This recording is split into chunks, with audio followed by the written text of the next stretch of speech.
अस्सलाम वालेकुम everyone. Jammu and Kashmir administration ने रिसेंटली एक स्कीम का ऐलान किया है जिसका नाम रखा गया है यूनिक फैमिली आइडेंटिटी, यानी यूनिक फैमिली आइडेंटिटी।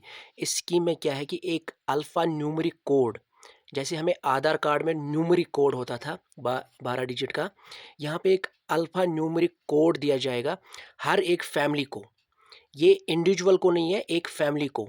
इससे ये होगा कि जितने भी हमारे जे.एंड.के में फैमिलीज़ हैं वो ऑन बोर्ड हो जाएंगे डिजिटल प्लेटफॉर्म में। तो ये स्कीम में बताया गया है कि अभी इससे क्या होगा, जो जो भी बेनिफिशरीज़ होंगे सोशल वेलफेयर स्कीम्स के, वो कब एलिजिबल होंगे, कब एलिजिबल नहीं होंगे, वो सब ऑटोमेटिकली ऑनलाइन पता चलेगा, ये सरकार का कहना है। उसके बाद और क्या बेनिफिट्स हैं इसके, वो हम देख लेते हैं जो भी सरकार ने अनाउंस किया है। ये पहले देखते हैं ये अनाउंस कहाँ हुआ है। अनाउंस ये recently lieutenant governor LG Manoj Sinha ने, जहाँ पे chief minister of Haryana Manohar Lal Khattar भी मौजूद थे, उन्होंने एक डॉक्यूमेंट रिलीज़ किया है जिसका नाम है डिजिटल जे.एंड.के विजन डॉक्यूमेंट। आपने ये देखा होगा कि रिसेंट ईयर्स में बहुत ज़्यादा डिजिटल प्लेटफॉर्म्स में काम हुआ है, बहुत सारी स्कीम्स है, बहुत सारे जो डिपार्टमेंट्स हैं वो ऑन बोर्ड हो रहे हैं डिजिटल प्लेटफॉर्म्स पे। तो ये जो डॉक्यूमेंट रिलीज़ किया है इसका नाम है डिजिटल जे.एंड.के विजन डॉक्यूमेंट। इसमें क्या है कि जितनी भी फैमिलीज़ हैं उनका ऑथेंटिक डेटा, जैसे आधार कार्ड में है जो ऑथेंटिक डेटा है, उसको ऑन बोर्ड करेंगे database of all families of union territory of Jammu and Kashmir. जो भी यूनिक फैमिली आईडी कोड मिलेगा वो गवर्नमेंट यूज़ करेगी, एज पर गवर्नमेंट वो यूज़ करेगी for the selection of beneficiaries for receiving social benefits. अभी क्या है कि गवर्नमेंट ये बोल रही है कि जो डिज़र्व भी नहीं करते हैं वो भी बीपीएल क्राइटेरिया में हैं, वो लोग भी, वो फैमिलीज़ भी हैं। तो ये प्लान कर रहे हैं, गवर्नमेंट प्लान कर रही है कि उसको नगेट करने के लिए कोई और जो अनडिज़र्विंग फैमिलीज़ है वो इसमें एंटर ना हो जाए, उसके लिए एक यूनिक फैमिली आईडी बनाए जो कि डिजिटल फॉर्म में हो। ऐसे तो लग रहा है कि ये बहुत अच्छी स्कीम है, क्योंकि अगर डिजिटल फॉर्म में सारी फैमिलीज़ आएंगे तो जो चोरी होती थी सपोज़ राशन की, या कोई डिज़र्व भी नहीं करता था बीपीएल कार्ड या एवाई कार्ड, वो भी इसमें घुस जाते थे। लेकिन अब सवाल आता है डेटा प्राइवेसी का, क्योंकि हम सब ने देखा है कि जो आधार कार्ड से कितनी जो स्कैम्स होते हैं, जो कि हमारा आधार कार्ड में जो डेटा है वो भी फिर हैक हो जाता है कभी-कभी। तो उसके लिए फॉर्मुलेशन क्या बनाई है, साइबर सिक्योरिटी, जो साइबर सिक्योरिटी यहाँ पे इन्होंने गवर्नमेंट ने बोला कि साइबर सिक्योरिटी हम कैसे इंश्योर करें। तो उसके लिए एक फ्रेमवर्क बोलते हैं कि जो हरियाणा में परिवार पहचान पत्र, वहाँ पे उनका एक यूनिक फैमिली आईडी बनता है हरियाणा में, परिवार पहचान पत्र। उसी के ट्यून पे जैसे वो काम करता है, जैसे वो वर्क करता है, उसी के ट्यून पे शायद यही रीज़न था कि जब ये डॉक्यूमेंट रिलीज़ किया गया वहाँ पे हरियाणा के चीफ मिनिस्टर भी मौजूद थे। तो उसी के ट्यून पे ये यहाँ पे जो हमारी फैमिली आईडी है वो भी बनेगी। अब इसमें बेनिफिट ये है कि एक बार जो आईडी बन गई एक फैमिली की, फिर उसको डिफरेंट डिफरेंट ऑफिसेज में नहीं जाना पड़ेगा। लेबर ऑफिस में अलग से, एनएसपी, स्कूल्स में स्कॉलरशिप के लिए, राशन कार्ड, जो फूड दफ्तर है उनमें।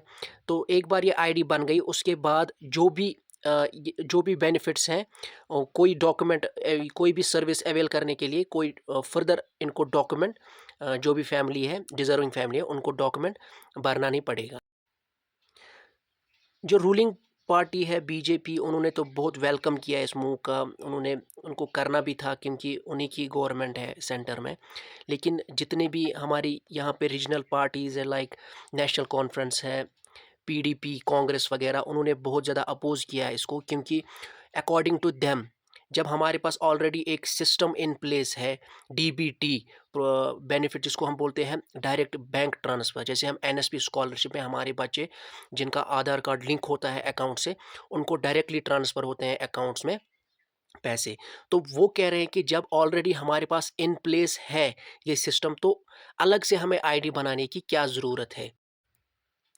क्योंकि हमें पता है रिसेंटली जो चाइनीज़ एंटिटीज़ कुछ थी, वो रैनसमवेयर अटैक जो होते हैं एम्स सर्वर्स पे, जो एम्स सर्वर्स पे अटैक हुए थे, वो एक मेजर चैलेंज रहेगा। वो डेटा प्रोटेक्शन एक मेजर, क्योंकि हमारे जो आधार कार्ड्स हैं उनमें भी हमारे फिंगरप्रिंट स्कैन्स होते हैं, आइरिस स्कैन्स होते हैं।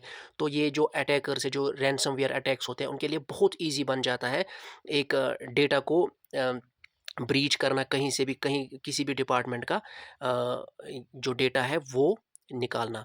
तो इसके लिए जो प्रोविज़नल प्रेसिडेंट है नेशनल कॉन्फ्रेंस के रतन लाल गुप्ता, वो बोलते हैं कि ये एक अनप्रोडक्टिव यूज़ ऑफ रिसोर्सेज़ है। ये जो जितने भी हमारे एम्प्लॉइज़ हैं डिफरेंट डिफरेंट डिपार्टमेंट्स में, उनको ये फ्यूटाइल एक्सरसाइज़ डेटा कलेक्शन वगैरह का, जैसे कि इसका कोई ये फ़ायदा नहीं है उतना जितना ये सरकार बोल रही है, क्योंकि हमारे पास ऑलरेडी आधार कार्ड है, इनको वहीं से डेटा लेना था अगर कुछ ऐसा बनाना भी था। अब पुलिस की तरफ से जो रिप्लाई आया है, जो senior superintendent of police security MY. Kichlu साहब है, उन्होंने बोला है कि हम लोग section 70, under section 70 of information technology, जो गवर्नमेंट ऑफिसेस है और पब्लिक सेक्टर अंडरटेकिंग्स हैं, उनको प्रोटेक्ट करेंगे। और जो अगर कोई ब्रीच करेगा, अगर कोई ब्रीच करेगा डेटा, तो क्वांटम ऑफ पनिशमेंट इतना ज़्यादा होगा कि वो एक डेटरेंट प्रोवाइड होगा उनके लिए, like 10 years of punishment, 10 years of jail उसमें हो सकती है एक बंदे को, अगर कोई कोशिश करता है या डेटा ब्रीच करता है। अब हम अगर कंक्लूजन की बात करें, कंक्लूजन यही है कि अभी रिसेंटली कुछ दिन पहले ही स्कीम अनाउंस हुई है। गवर्नमेंट इसको अभी टेक्निकलिटीज़ देखेगी, फिजिबिलिटी देखेगी, डिपार्टमेंट्स को ऑन बोर्ड लेगी, फिर उसके बाद जो पब्लिक डोमेन में ये स्कीम डालेगी। अब ये स्कीम आई है 4,000 मिलेंगे, ऐसा कुछ नहीं है, अभी कुछ डिसाइड नहीं हुआ है। ये सिर्फ सोशल वेलफेयर स्कीम्स है, उनके लिए एलिजिबल हो जाए जो डिजिटल प्लेटफॉर्म में हमारे पास डेटा बेस आए, उसके लिए है।